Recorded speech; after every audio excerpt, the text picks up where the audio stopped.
অমিত শাহর ভোকাল টনিকে উজ্জীবিত দিলীপ ঘোষ। 26-এর ভোটে লড়তে চান দিলীপ ঘোষ। খড়গপুর থেকে ভোটে লড়তে চান অমিত শাহকে বার্তা দিয়েছেন দিলীপ ঘোষ। পছন্দের কেন্দ্র খড়গপুর, দল বললে ওখানেই লড়বো। মেদিনীপুর থেকে সরানোর পরিণাম ভুগতে হয়েছে। অমিত শাহ আলাদা করে আমার সঙ্গে আলোচনা করেছেন, নির্বাচনে লেগে পড়ুন। গতকাল নির্দেশ দিয়েছেন অমিত শাহ। আমি বলেছি লেগেই তো আছি, কাজ দিতে হবে তো। পার্টির মনে হয়েছে সমস্ত শক্তিকে একত্র করতে হবে। গত কয়েকবার রেজাল্ট ভালো হয়নি, পার্টির হয়তো মনে হয়েছে সবাইকে ঠিক মতো কাজ করানোর দরকার।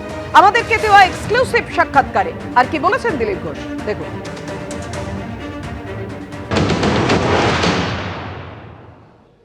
কালকে প্রত্যেকের কাছে একটা ইঙ্গিত পৌঁছলো না, দিলীপ ঘোষকে ছাড়া নির্বাচনটা হচ্ছে না, তার একটা ভূমিকা থাকছে। আদৌ কি তার কোনো ভূমিকা থাকছে? সে কথা আমি আগেও বলেছি, সম্পূর্ণ ব্যাপারটা পার্টির যারা নীতি নির্ধারণ করেন তাদের হাতে। পশ্চিমবাংলায় নেতৃত্ব আছেন যাদের হাতে এখন পার্টি দায়িত্ব দিয়েছে, আর কেন্দ্রের কিছু নেতৃত্ব আছেন, তারা সব ব্যাপারে চিন্তাভাবনা করে দেখে ডিসিশন নেন। কাল মাননীয় অমিত শাহ এসেছিলেন, কালকে আমাকে বৈঠকে ডাকা হয়েছিল, তিনি আলাদা করে বসলেন, আমার সঙ্গে কথা হলো। তা বললেন আপনি লাগুন, পুরোপুরি পার্টির কাজ করতে হবে, ইলেকশনে পুরো লাগতে হবে। ঠিক আছে, আলাদা করে কি বললেন উনি আপনাকে? আলাদা করে কিছু না, ওটাই লাগতে হবে পুরোপুরি, আপনি লেগে পড়ুন। তো আমি তো বললাম আমি তো লেগেই আছি, কিন্তু পার্টি ঠিক করবো আমি কি করবো না করবো, কাজ দিতে হবে। তো বলি না ঠিক আছে, পার্টি যারা নেতৃত্ব তারা ঠিক করবেন সব।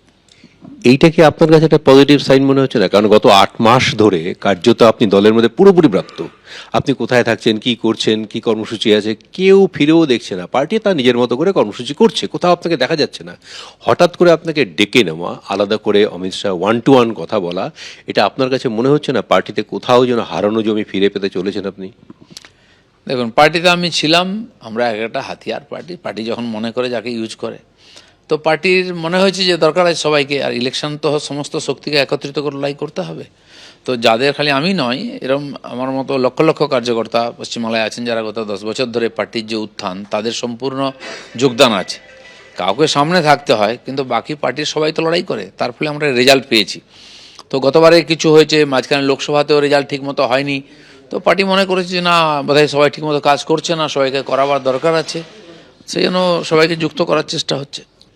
কি ভূমিকা নিতে চান আপনি, পছন্দ করেন? এখন তো নির্বাচনে যা কাজ হতে পারে নিচের থেকে উপরে, নির্বাচন লড়া থেকে লড়ানো, সব কিছু করতে হবে। এখন দায়িত্ব দেওয়া হয়েছে এখনো পর্যন্ত? না, এখনো আমি যাচ্ছি আজকে মাননীয় রাজ্যসভা দক্ষিণবঙ্গের কথা বলবো, আর কেন্দ্রীয় নেতারাও কথা বলবেন, কি ঠিক হবে সেটা পরে ঠিক। কিন্তু আপনি বিধানসভা নির্বাচনে লড়াই করতে চান এবার? তো আমি যখন নির্বাচন একাধিকবার লড়েছি, তো আমাকে জনপ্রতিনিধি হয়েই লড়তে হবে। যদি আমি নির্বাচন না লড়তাম মোটেও, তাহলে আমার প্রশ্ন ছিল না। তখন আমাকে বলা হয়েছিল লড়তে, যতবার আমাকে আদেশ দেওয়া হয়েছে আমি লড়েছি। রাজনীতি লড়ার আমার ইচ্ছাও ছিল না, কিন্তু এখন তো আমি এক্স এমপি, এক্স এমএলএ, তো প্রতিনিধি হয়ে লড়াই করার গুরুত্ব বেশি থাকে। আপনার পছন্দের কেন্দ্র? আমি আগে যেখানে লড়েছি খড়গপুরে 2বার মানুষ ওখানে জিতিয়েছে, দেখিয়ে দিয়েছে। তো সেই জন্য সাহেব ওখানকার মানুষের সঙ্গে একটা আর্থিক যোগ আছে, তো পার্টি যদি বলে আমি ওখানেই লড়বো। আপনি তো একসময় বলেছিলেন অনেকে চায় না মেদিনীপুরে আপনি রাজনীতি করুন, তাহলে এখন কি হবে? তাহলে তার পরিণাম তো সবাইকে ভুগতে হয়েছে না। আপনি মনে করছেন পার্টি এখন শুধরে নেবে, আপনাকে জায়গা মতো আবার ফিরিয়ে দেবে? জানি না পার্টি কী করে, আমার ইচ্ছার উপরে সেটা হয় না। আমার ইচ্ছা প্রকাশ করেছি, আমি গতবার ইচ্ছা প্রকাশ করেছিলাম আমি ইলেকশন লড়বো না, বর্তমানে যাব না, কিন্তু পার্টি বলেছিল আমি গেছি। বারবার এরকম হবে আমার মনে হয় না, পার্টিরও শিক্ষা নেওয়া উচিত। কেন্দ্রীয় স্বরাষ্ট্রমন্ত্রী অমিত শাহের সঙ্গে গতকাল বৈঠক দিলীপ ঘোষের, তারপর ফের রাজ্য বিজেপিতে সক্রিয় দিলীপ ঘোষ। আজ রাজ্য বিজেপির সভাপতি শ্রমিক ভট্টাচার্যের সঙ্গে বৈঠক করলেন দিলীপ ঘোষ, এবং তারপর তিনি জানাচ্ছেন যে 13ই জানুয়ারি দুর্গাপুরে দিলীপ ঘোষ এবং শ্রমিক ভট্টাচার্যের যৌথ সভা হবে। আরও একাধিক কর্মসূচিতে তিনি থাকতে পারেন ইঙ্গিত দিয়েছেন দিলীপ ঘোষ। দুর্গাপুরের এমএলএ লক্ষণ ঘোড়াই কালকে এসেছিলেন, তিনি বলেছিলেন যে আমার ওখানে একটা সভা করতে হবে। তো মাননীয় শ্রমিকদা তাকে সময় দিয়েছেন, তো উনি আমাকে বললেন যে আপনিও থাকুন সঙ্গে। তো হয়তো আমি তার সঙ্গে থাকবো সেদিন। না, এখন নির্দিষ্ট দেরি আছে, প্ল্যানিং হচ্ছে। আগে তো সভা সমিতি হবে, কারণ কি আমাদের এখানে পরীক্ষার জন্য মাইক বন্ধ হয়ে যায়, তো প্রায় ফেব্রুয়ারি মাসটা 1 থেকে 23 অবধি পুরো বন্ধই থাকবে সভা। সেই জন্য প্রাথমিকভাবে কিছু সভা তো জানুয়ারিতে করে নিতেই হবে, নির্বাচনের একটা প্রস্তুতি হিসাবে হাওয়া তোলার ব্যাপার আছে। তো সভাপতি আছেন, আমাদের বিরোধী নেতা আছেন, প্রাক্তন সভাপতি মন্ত্রী সুকান্তদা আছেন, তার মধ্যে আমাকে উনি যদি যুক্ত করেন আমি সঙ্গে থাকবো। দিলীপ ঘোষ কি বাড়ি বসে থাকার লোক নাকি? দিলীপ ঘোষ প্রায় কৈশোর থেকে এই সংগঠনের সঙ্গে যুক্ত, flesh and blood of this organization. তো দিলীপ ঘোষ বাড়িতে বসে থাকবেন কেন? এই নির্বাচনে সংঘবদ্ধ বিজেপিকেই দেখতে পাবে। রূপরেখা তৈরি করছিলেন, কখন কে কিভাবে ময়দানে নামবে সেটা তো ঠিক করবে পার্টি, মাঠ জুড়ে খেলবে। আমরা রাজনীতিকে তো খেলা মনে করি না। অনেক কটা সভা আছে, ঠিক এখন আমি মনে করে বলতে পারছি না কোথায় সভা আছে।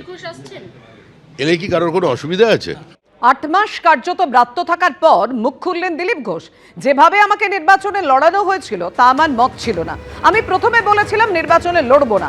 ভোটের ফলাফল সকলে দেখেছেন, 18টার মধ্যে 8টা হারিয়েছি। 2019-এ 40 থেকে 41% ভোট এনে দিয়েছি।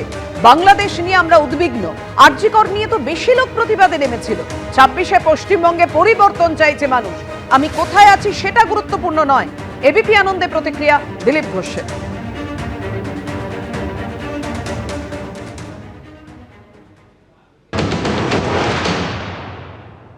লোকসভা ভোটের ফলাফল নিয়ে তো আপনি বারবার যে মন্তব্যগুলো সামনে করেছেন, কোথাও যেন একটা অন্তর্ঘাতের একটা ইঙ্গিত ছিল। সেই জায়গায় দাঁড়িয়ে তখন কিন্তু আপনি একটা অভিমানী হয়ে উঠেছিলেন, যে আমার একটা মনে হয়েছিল 2024-এর লোকসভা নির্বাচনের মধ্যে পরে দিলীপ ঘোষ মনে হয় রইল ঝোলা চললো ভোলা। কিন্তু তারপরে আবার ধীরে ধীরে আপনি ফিরে আসতে শুরু করেছিলেন, কিন্তু মাঝখানে বাধা দাঁড়ালো আবার একটা বিতর্ক। না, তার কারণ ছিল একটা, যেভাবে নির্বাচন লড়ানো হলো আমাকে, আমার মনোভূত হয়নি। আমি না বলেছিলাম লড়বো না বলে, কিন্তু পার্টির সিদ্ধান্ত যেহেতু পার্টিতে আছে আমি মেনে নিয়েছি। আর রেজাল্ট সবাই জানেন কি হয়েছে, কেন হয়েছে। 8টা সিট আমরা হারিয়েছিলাম 18টা থেকে। তো সেই জন্য আমার যেটা মনে হলো যে পার্টির বোধহয় আমাকে প্রয়োজন নেই, আর আমার প্রয়োজন ফুরিয়ে গেছে। আমার কাজ ছিল সংগঠন দাঁড় করানো। আমি, সুব্রত চ্যাটার্জি, আমরা সামনে ছিলাম, বাকি কর্মীরা লড়াই করে আমরা 40-41% ভোট এনে দিয়েছিলাম 19-এতে। তো পার্টি তো দাঁড়িয়ে গেছে। আমাদের মতো যারা আরএসএস থেকে আসেন বা প্রচারক, তারা সংগঠনের জন্য আসেন, তারা বাকি যে নির্বাচন সংসদীয় কাজের মধ্যে যুক্ত হওয়ার সাধারণত হয় না। তো আমাকে সেই কাজে লাগিয়ে দেওয়া হয়েছিল। তারপরে আমার মনে হয়েছিল যে বোধহয় প্রয়োজন নেই। কিন্তু পশ্চিমবাংলার জন্য যে লড়াই আমাদের, বাংলার পরিবর্তন, সেটা তো শেষ হয়নি, অর্ধেকটা হয়েছে। তা আমার যেটা মনে হলো, পশ্চিমবাংলায় যে ঘটনাগুলো ঘটছে তাতে মানুষ ব্যথিত। আর যে আরজি করকে নিয়ে ঘটনা ঘটলো, আজ বাংলাদেশে যে ঘটনা ঘটছে আমরা তাতে নিয়ে খুব উদ্বিগ্ন, যে লোক নেমেছে। কিন্তু আমার মনে হয়েছে আরজি করকে নিয়ে পশ্চিমবাংলায় যে বিরোধিতা হয়েছে তার চেয়ে বেশি লোক অ্যাক্টিভলি দেখেছিলাম। 20,000 লোক এখানে নিউ টাউনে বিশ্ববাংলা গেটের সামনে একত্রিত হয়েছে। মহিলারা সাইলেন্টলি প্রতিবাদ করেছিলেন হাতে মোমবাতি নিয়ে, এটা কিছু কম ছিল না। তো আমার যেটা মনে হলো যে 26-এ মানুষ চাইছে পরিবর্তন। সেজন্য যাই হোক, আমি কোথায় আছি বড় কথা নয়, পার্টিকে দাঁড় করিয়ে এখানে পরিবর্তন করতে হবে। তো আমি সেই জন্য লড়াই করে এক প্রকার পার্টিতে ছিলাম, যে শেষ দেখে ছাড়বো। তো পার্টি মনে করে দরকার আছে, ঠিক আছি আমি। দীঘায় জগন্নাথ মন্দিরে যাওয়া প্রসঙ্গেও মুখ খুললেন দিলীপ ঘোষ। তার বক্তব্য, দীঘায় যাওয়া নিয়ে তাকে নিয়ে ইস্যু তৈরি করা হয়েছে। কার মন্দির? ভগবান জগন্নাথ দেবের মন্দির, কেন যাব না প্রশ্ন তুলেছেন দিলীপ ঘোষ। প্রয়োজন অপ্রয়োজন অনেক কিছু। আমাকে বর্ধমানে লড়তে পাঠানো হলো, এটা প্রয়োজন ছিল। রং দেখে মুখ দেখে রাজনীতি করি না। কিছু লোক ভয় থাকে সবসময় রাজনীতিতে হারিয়ে যাবে। দিলীপ ঘোষ এসবে ভয় পায় না। আর কি বলেছেন শোনাবো। আরজি কর বলুন, দুর্নীতি বলুন, সমস্ত ইস্যু সত্ত্বেও আপনি দীঘাতে গিয়ে মুখ্যমন্ত্রীর সঙ্গে সৌজন্য সাক্ষাৎ করলেন, তারপরেই তো এত বিতর্ক। আজকে দাঁড়িয়ে মনে হয় না ওটার প্রয়োজন ছিল না, এখন একটা ভুল মনে হয় কি ওটা? প্রয়োজন অপ্রয়োজন অনেক কিছু। এটা কি প্রয়োজন ছিল আমাকে বর্ধমানে লড়তে পাঠানো? অনেক ডিসিশন নিতে হয়। তখন আমারও মনে হয়েছিল আমি তো কারো বাধা নেই, আমারও ব্যক্তিগত জীবন আছে, সমাজে আমি যেন সাধারণ নাগরিক, তো সেখানে আমার যাওয়ার অধিকার আছে। আর ওই রং দেখে মুখ দেখে আমি রাজনীতির ভিতরেও করি না, বাইরেও করি না। তখনও বলেছি, এখনও বলছি, আগামী দিনে বলবো। সেটাতে আমার মনে হয় না রাজনীতিতে খুব পরিবর্তন কিছু হয়। কিছু লোকের সবসময় ভয় থাকে রাজনীতি হারিয়ে যাবো, তারা এইসব ভাবে, দিলীপ ঘোষ ভাবে না। আর সেই জন্য পশ্চিমবাংলার যে রাজনীতি সেটা অন্য ধাঁচে চলে। আর যদি মন্দির করলে কেউ জিতে যেত বা হেরে যেত, রাম মন্দির করে বিজেপি অযোধ্যা হারলো কেন, ফৈজাবাদ সিট হারলো কেন?